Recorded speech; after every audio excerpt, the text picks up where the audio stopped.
दोस्तों, film making की तरह ही एक सुंदर गीत की रचना भी एक टीम वर्क होता है। और जब संगीतकार, गीतकार और गायक पूरी लगन से काम करते हुए एक दूसरे को कॉम्प्लीमेंट करते हैं तो हमेशा एक बेहतरीन और कर्णप्रिय गीत की रचना होती है। बॉलीवुड में ऐसे ढेरों एग्जाम्पल रहे हैं जब किसी गीतकार और संगीतकार के बीच इतनी ज़बरदस्त ट्यूनिंग हुई कि कई मधुर और कालजयी गीत तैयार हुए। 1950 से लेकर 2000 तक म्यूजिक डायरेक्टर्स और गीतकारों की कई जोड़ियां पॉपुलर रही हैं जिन्होंने एक से बढ़कर एक गीत तैयार किए। इनमें से कुछ मशहूर जोड़ियां रही हैं नौशाद और शकील बदायूनी, शंकर जयकिशन और शैलेंद्र, लक्ष्मी प्यारे और आनंद बख्शी और आर डी बर्मन और गुलजार इत्यादि।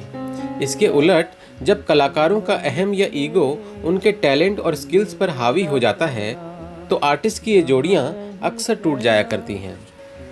दोस्तों, किसी फिल्म के या फिर उसके संगीत के फ्लॉप होने के बाद कलाकारों की जोड़ी टूट जाना ये तो बॉलीवुड में काफ़ी कॉमन है। लेकिन क्या आपने कभी सुना है कि एक क्लासिक फिल्म और बेहतरीन गीत संगीत की रचना ही किसी जोड़ी के टूटने का कारण बन गई हो? दोस्तों, आज इस वीडियो में हम ऐसे ही एक किस्से की चर्चा आपसे करने जा रहे हैं। आप देख रहे हैं आपका favourite YouTube channel singing emotion. Friends, music director S D Burman और गीतकार साहिर लुधियानवी, इन दोनों ग्रेट आर्टिस्ट ने जब भी साथ में काम किया है भारतीय सिनेमा में कुछ बेहतरीन गीतों की रचना हुई। कुछ फिल्में जिन्होंने इस जोड़ी ने साथ में काम किया वो हैं टैक्सी ड्राइवर, बाजी, फंटूश, मुनीम जी, हाउस नंबर 44, जाल, नौजवान, सजा और प्यासा। लेकिन जिस फिल्म में ये दोनों कलाकार अपनी अपनी कला के चरम पर पहुंचे, या अगर इंग्लिश में कहें तो when they both were peeking just at the right time, ये जोड़ी टूट गई और इस फिल्म के बाद दोनों ने फिर कभी साथ में काम नहीं किया। दोस्तों, ये बात उस वक्त की है जब लेजेंडरी फिल्म मेकर और एक्टर गुरुदत्त अपनी फिल्म प्यासा बना रहे थे। 1957 में आई फिल्म प्यासा भारतीय सिनेमा की all time great classic movies में गिनी जाती है। फ्रेंड्स, गुरुदत्त साहब द्वारा लिखी गई एक बेहतरीन कहानी पर बनी इस फिल्म का नायक था नौजवान शायर विजय, जिसकी बेहतरीन शेर व शायरी को दुनिया वो सम्मान वो शोहरत नहीं देती जिसका वो हकदार है, पर जीते जी उसका सम्मान न करने वाली बेरहम दुनिया उसके मरने की खबर आने पर उसकी शायरी की कद्र करने लगती है और उसकी शायरी के कलेक्शन की कॉपियाँ हाथों हाथ बिक जाती हैं। कहानी की डिमांड के हिसाब से साहिर लुधियानवी ने बेहतरीन शायरी का नमूना पेश करते हुए एक से बढ़कर एक गीत इस फिल्म में लिखे हैं, जैसे ये महलों ये तख्तों ये ताजों की दुनिया, जिन्हें नाज है हिंद पर वो कहाँ हैं, हम आपकी आंखों में, और जाने वो कैसे लोग थे जिनके, इत्यादि। खासकर इस फिल्म में रफ़ी साहब का गाया गीत ये महलों ये तख्तों ये ताजों की दुनिया इस फिल्म की हाईलाइट था और काफ़ी पॉपुलर हुआ था, जिसे आज भी श्रोता काफ़ी पसंद करते हैं। फिल्म में गीत की सिचुएशन के हिसाब से एस डी बर्मन साहब ने भी बेहतरीन संगीत और बैकग्राउंड म्यूजिक दिया था। यूनिक कहानी, लाजवाब लिरिक्स, उम्दा संगीत और गुरुदत्त साहब की बेहतरीन एक्टिंग और डायरेक्शन की वजह से प्यासा फिल्म सुपरहिट रही और आज भी ये film all time great classics में शामिल है। लेकिन फिल्म की ज़बरदस्त कामयाबी के बाद कुछ ऐसा हुआ जिसकी किसी ने कल्पना भी नहीं की थी। फिल्म के music director S D Burman और गीतकार साहिर लुधियानवी के बीच मनमुटाव हो गया।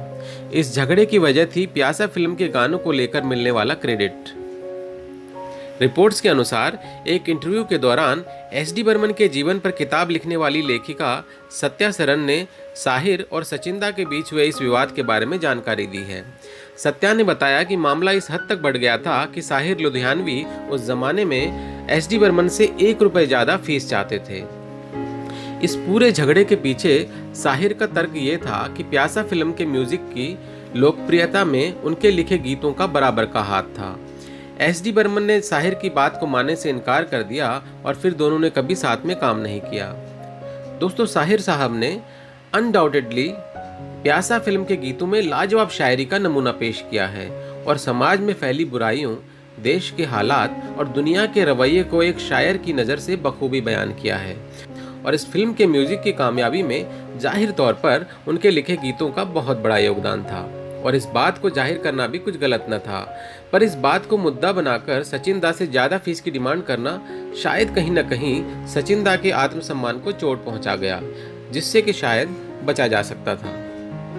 इसके अलावा जैसा कि हमने बताया, एक अच्छे गीत की रचना हमेशा एक टीम वर्क होता है और क्रेडिट की इस लड़ाई में एक जरूरी फैक्टर जो इग्नोर कर दिया गया वो था मोहम्मद रफ़ी साहब की लाजवाब गायकी और गुरुदत्त साहब की एक्टिंग, स्क्रीन प्ले और डायरेक्शन, जिसने कि इन गीतों की रचना के लिए जमीन तैयार की। उस दौर में कोई भी फिल्म मेकर गुरुदत्त साहब की इस कहानी पर फिल्म बनाने को तैयार नहीं था और दिलीप कुमार साहब जो पहले इस फिल्म के हीरो थे, उन्होंने भी पहले हाँ करने के बाद ये फिल्म बाद में छोड़ दी थी। तो अगर गुरुदत्त साहब ने एक लाजवाब कहानी न लिखी होती और इतनी अड़चनों के बाद भी इस फिल्म का प्रोडक्शन और डायरेक्शन खुद न किया होता तो शायद ये गीत दुनिया के सामने आते ही नहीं। इसके अलावा अच्छी शायरी और अच्छे म्यूजिक के बावजूद अगर रफ़ी साहब और अन्य गायकों ने बेहतरीन गायकी और एक्सप्रेशंस के द्वारा गीतों में शायर के दर्द को बयान न किया होता, तब भी शायद ये फिल्म और इसका संगीत इतना पॉपुलर न होता। पर फिर भी न कभी गुरुदत्त साहब, रफ़ी साहब या किसी और कलाकार ने इस फिल्म में अपने काम को लेकर कोई दावा किया। पर फिर भी आज इतने सालों बाद भी दुनिया उनकी कला की प्रशंसा करते हुए उन्हें लेजेंड मानती है। कुल मिलाकर अलग अलग कलाकारों के मिजाज को भांपना भी एक टेढ़ी खीर है। कई कलाकार ऐसे रहे हैं जिन्होंने महज क्रेडिट की वजह से कई फिल्मों में काम करने से मना कर दिया, तो वहीं कुछ कलाकार ऐसे भी रहे हैं जिन्होंने महज 1 रुपए की फीस लेकर पूरी फिल्म की शूटिंग कर दी। आप इस पूरे विवाद के बारे में क्या सोचते हैं, हमें कमेंट करके ज़रूर बताइएगा। अगर आपको हमारा वीडियो पसंद आया हो तो इसे लाइक, शेयर और कमेंट कीजिएगा और ऐसे और वीडियोस के लिए हमारे चैनल सिंगिंग इमोशन को सब्सक्राइब कर लीजिए। जल्दी ही मिलते हैं एक और नई वीडियो के साथ, तब तक अपना बहुत बहुत ख्याल रखिएगा। Thank you for watching.